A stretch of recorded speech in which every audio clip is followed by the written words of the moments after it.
yang terbaru saja. 4 tahun lalu atau 3 tahun lalu, saya dan kawan-kawan dari LAM ini harus pergi ke Jakarta untuk mempertahankan bahwa benar bahasa Indonesia itu berasal dari bahasa Melayu Riau.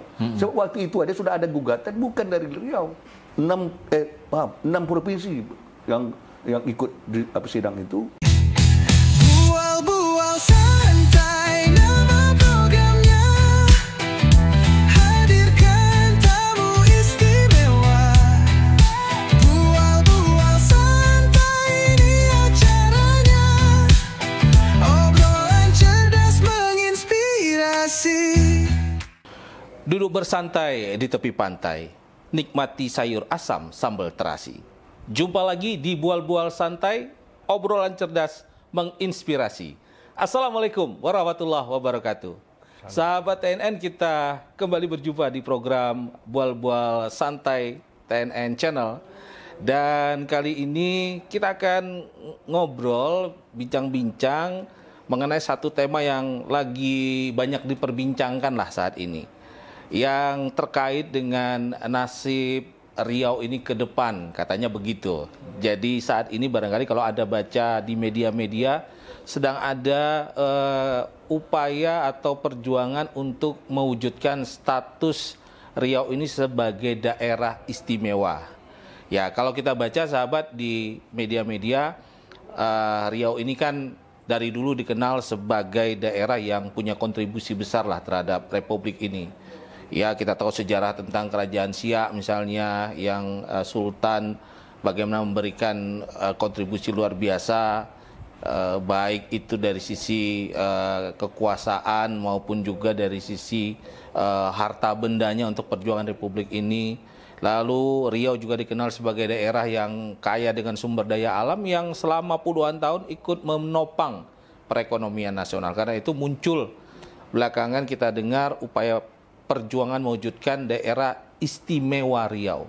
Tapi sebenarnya apa sih latar belakang sesungguhnya, kemudian apa sebenarnya target yang ingin dicapai dengan status daerah istimewa Riau ini?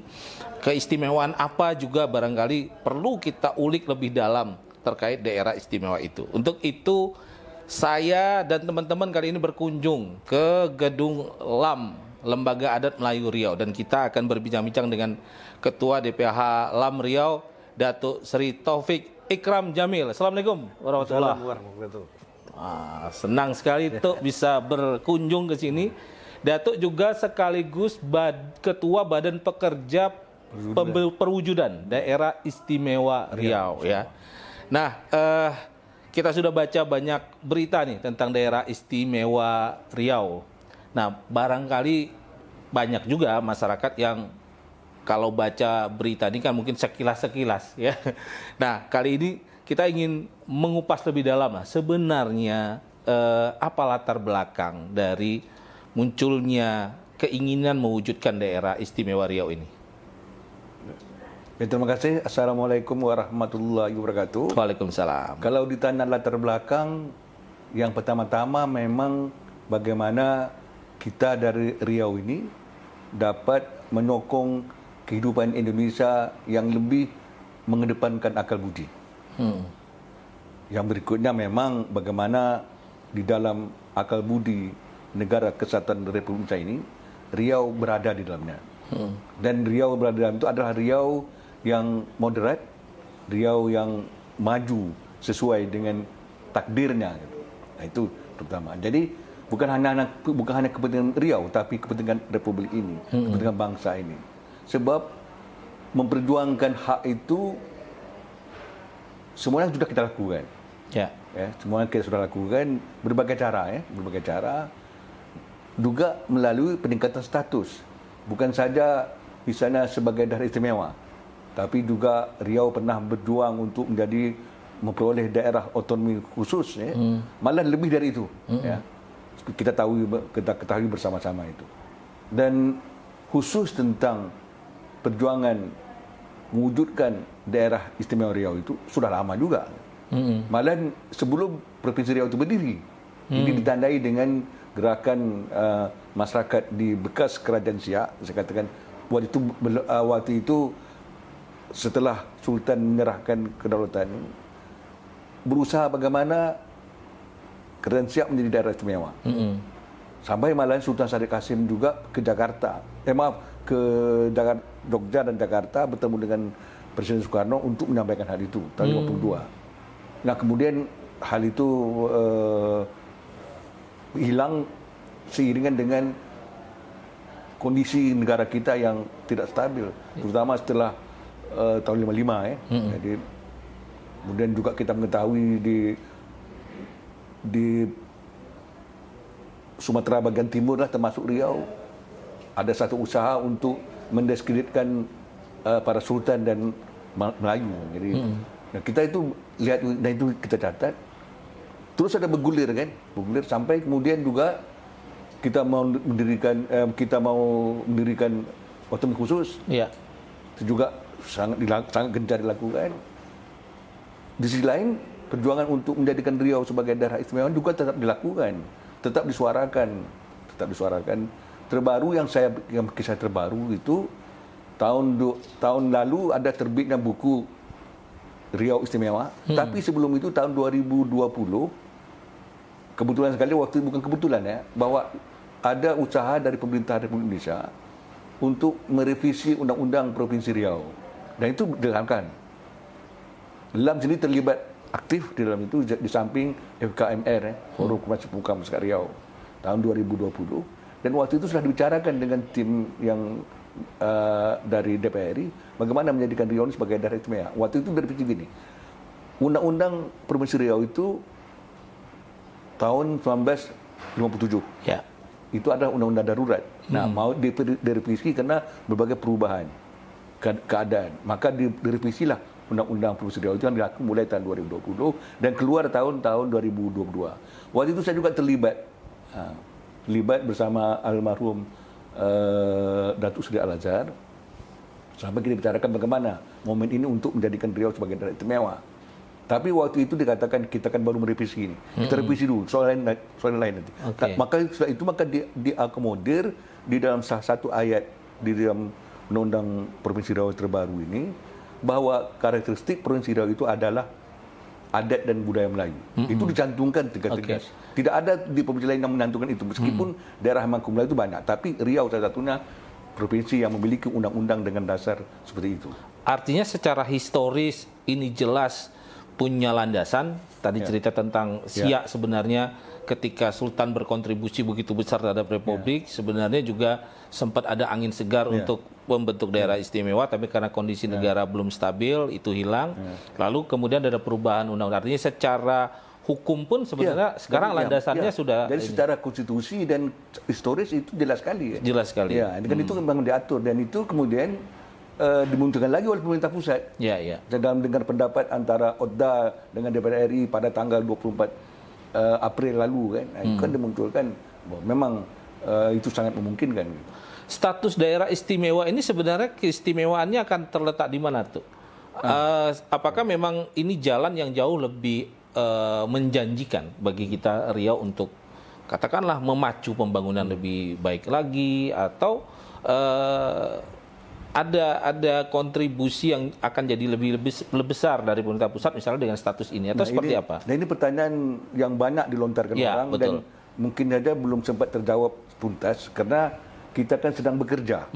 Tetapi dapat dikatakan bahwa Provinsi Riau sebagai daerah istimewa itu adalah keistimewaannya pada peradaban atau tamadun Melayu. Kalau misalnya Jogja itu keistimewaannya terletak kepada sistem pemerintahan, sehingga gubernur adalah sultan. Ya, betul. Sementara kalau di Aceh adalah bagaimana pelaksanaan syariat Islam. Kemudian kalau Riau itu kita akan mengambil pada peradaban atau tamadun Melayu. Nah, kalau kita bicara peradaban, bicara tamadun, itu sesuatu yang sangat komprehensif dan luas. Gitu.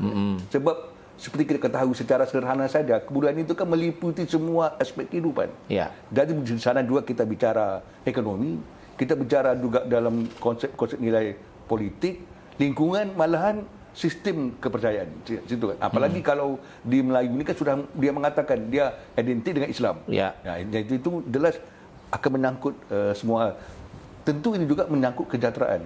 Dan kesejahteraan masyarakat Riau tentu bukan hanya pada kesejahteraan material, tapi juga spiritual. Ya. Soal misalnya istimewa, satu sisi ada, satu sisi yang menurut saya tidak populer, tetapi patut saya sampaikan.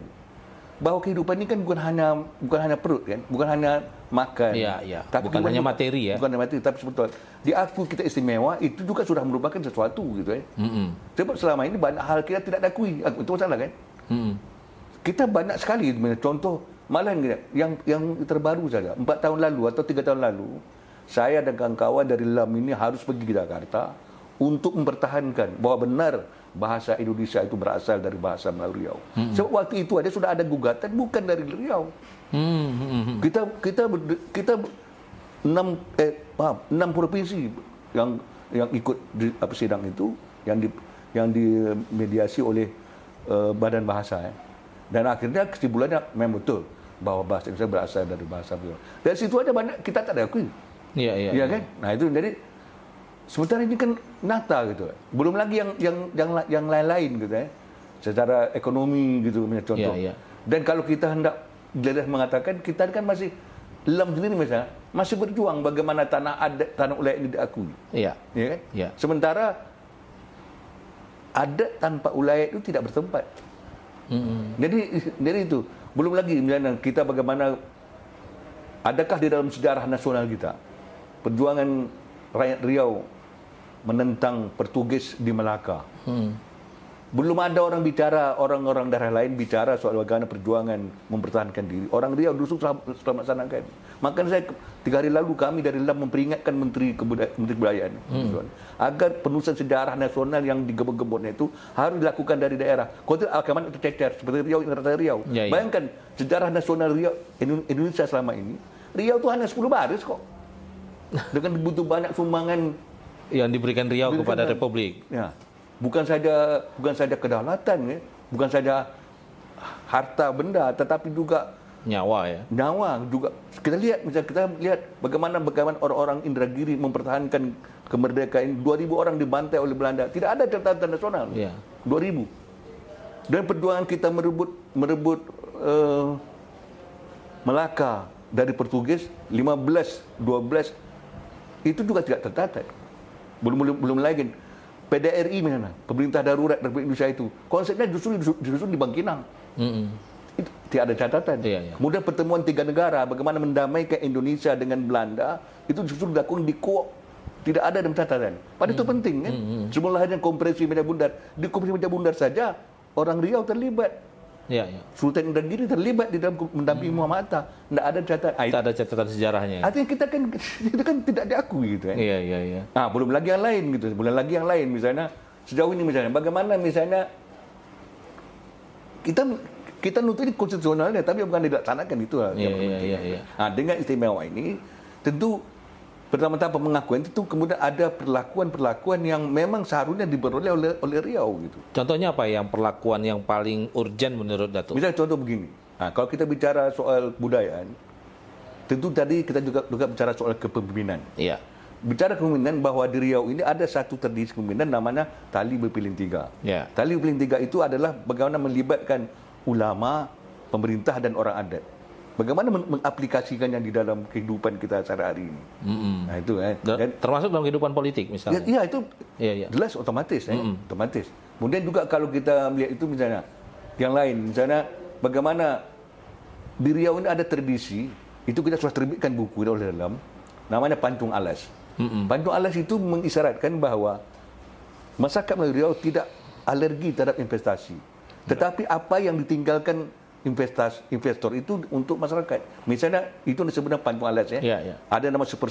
Misalnya ditebang 10 batang, tinggal 1 batang. Itu khusus untuk pembangunan pembangunan melalui pemuka adat. Belum yang lain. Tanam 10, tebang 10, tanam 10. Dan artinya revolusi. Jadi jangan dibiarkan begitu saja gitu. Ada konsep gitu kan. Konsep juga ekonomi, tapak 8. Bagaimana orang Riau ini memiliki keterampilan. Tapak 8 itu keterampilan yang saling berkaitan. Bagaimana menciptakan manusia Riau seperti itu. Ini memang persoalan memang bukan persoalan setahun 2 tahun memang. Kan? Ya, kalau melihat begitu luasnya dimensi dari keistimewaan, karena ini kan tadi bicaranya bahwa yang ingin kita perjuangkan itu keistimewaan adalah sebuah tamadun, sebuah peradaban. Itu tentu meliputi banyak hal ya. Dan tentu ini akan banyak upaya tarik ulur nanti dengan pemerintah pusat kalau menurut prediksi saya. Tapi sejauh ini apa yang sudah dilaksanakan ini dalam rangka memperjuangkan daerah istimewa ini oleh LAM? Nah, paling gini, oleh LAM sendiri itu melaksanakan apa yang diminta atau apa yang diamanahkan oleh berbagai elemen masyarakat ya.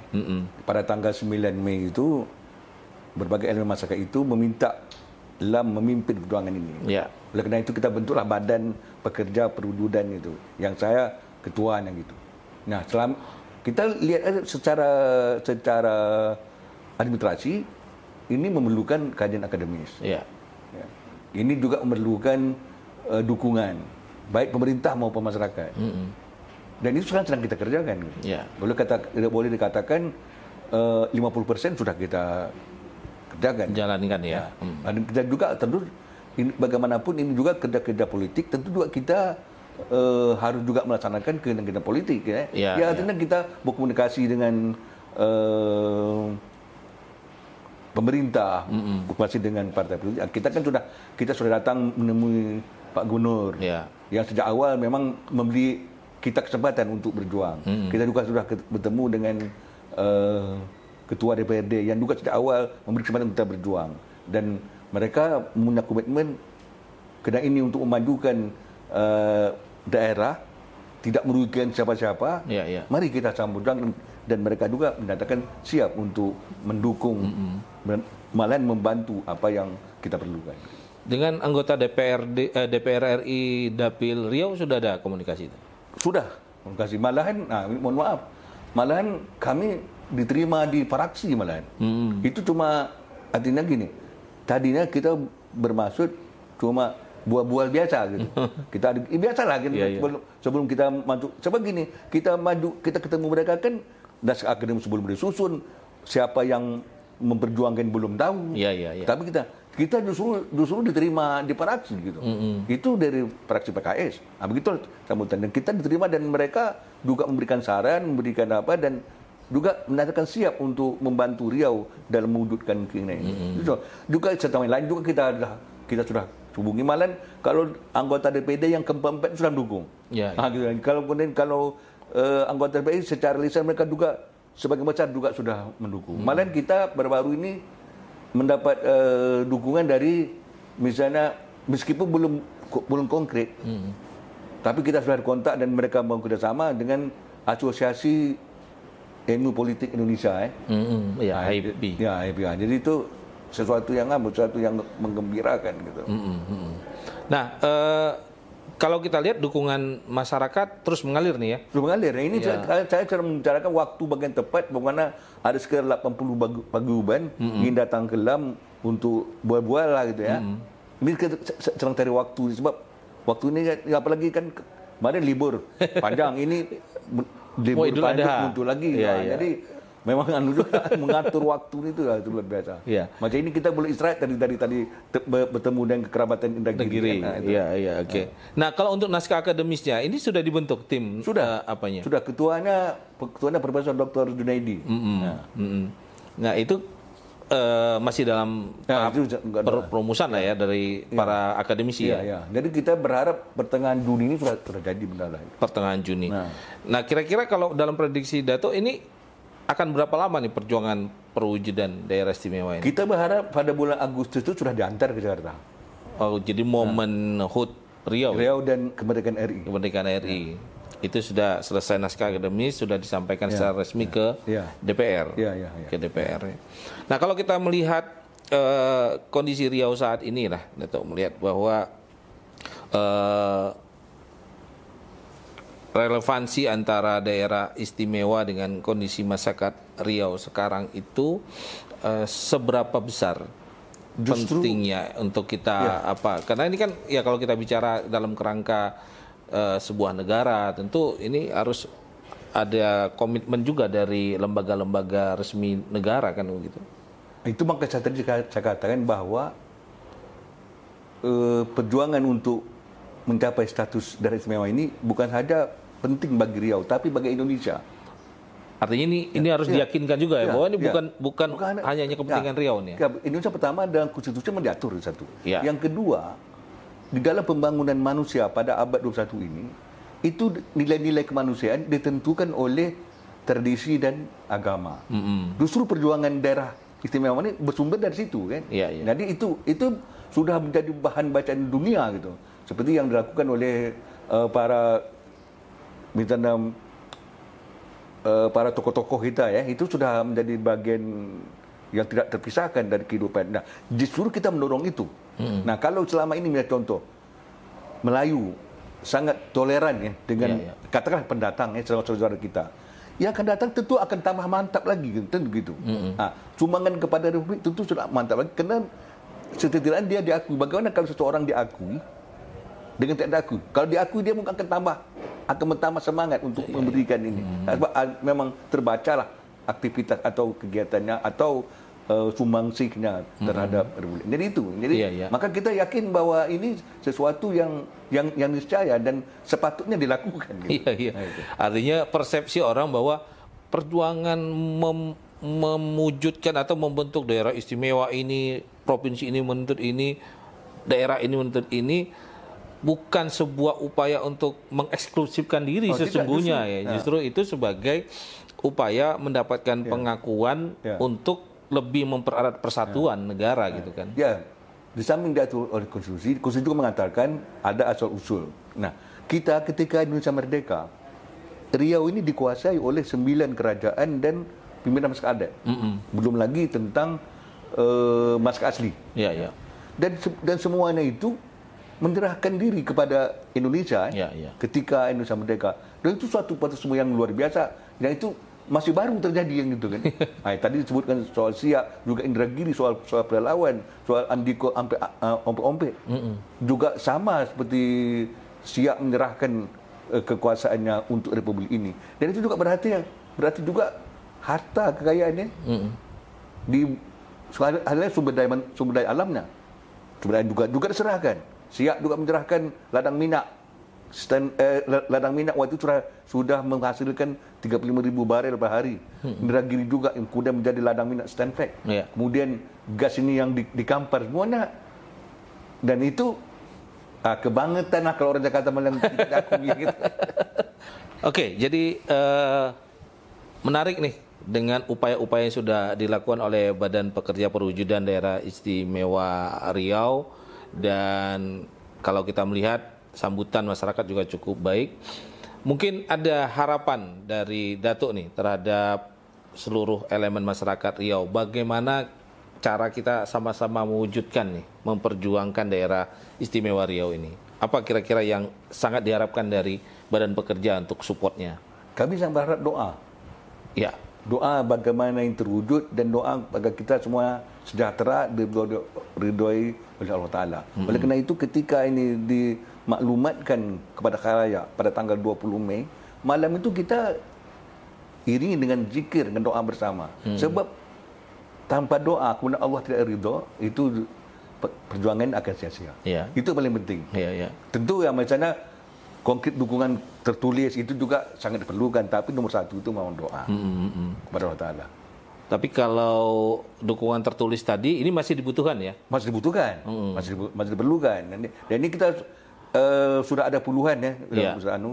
Nanti satu saat nanti kita sudah sampai waktunya baru kita Setidaknya itu menunjukkan bahwa perjuangan ini memang merupakan aspirasi hampir katakanlah seluruh elemen masyarakat Riau kan. Ya, ini ada nih tadi sudah saya ceritakan bagaimana 80 paguyuban lebih itu ingin ketemu. Kita cek waktu aja gitu. Jadi seluruh paguyuban, seluruh unsur elemen masyarakat. Ini bentar lagi laskar-laskar juga media-media yang di akar rumput juga akan menemui kita gitu. Iya. Oke. Terima kasih Datuk Sri atas penjelasannya tentang daerah istimewa Riau ini seperti apa sesungguhnya. Mudah-mudahan ini juga semakin membuka pemahaman ya masyarakat kita. Dan yang jelas tujuannya satu, bahwa ini bagaimana Riau semakin lebih baik ke depannya tentunya ya. Kita berharap juga kepala daerah kabupaten kota ini juga punya gerakan atau dukungan yang real juga untuk mendukung ini ya. Nah, itu sudah ada. Kalau kepala daerah sudah. Secara lisan sudah ada. Sudah ada ya. Secara lisan sudah ada. Sudah ada beberapa kepala daerah. Oke, ini menambah semangat juga mudah-mudahan Badan Bekerja untuk terus berjuang. Baik, sahabat TNN, demikian bual-bual santai kita bersama Datuk Sri Taufik Ikram Jamil, Ketua DPH LAM Riau dan juga sekaligus Badan Pekerja Perwujudan Daerah Istimewa Riau. Kita sama-sama doakan, sama-sama dukung ya bagaimana perjuangan ini bisa terwujud dalam waktu yang secepatnya. Ya jangan bertahun-tahun maunya. Artinya ini tim juga bekerjanya maraton ini kayaknya nih ya terus ya. Baik dari menggalang dukungan, komunikasi dengan multi stakeholder, kemudian secara akademis juga terus diupayakan untuk ada naskah akademisnya sehingga menjadi sebuah kekuatan yang luar biasa untuk mewujudkan ini. Baik, terima kasih Datuk Sri atas waktunya, sahabat TNN. Demikian bual-bual santai kita. Sampai jumpa lagi. Assalamualaikum warahmatullahi wabarakatuh. Waalaikumsalam.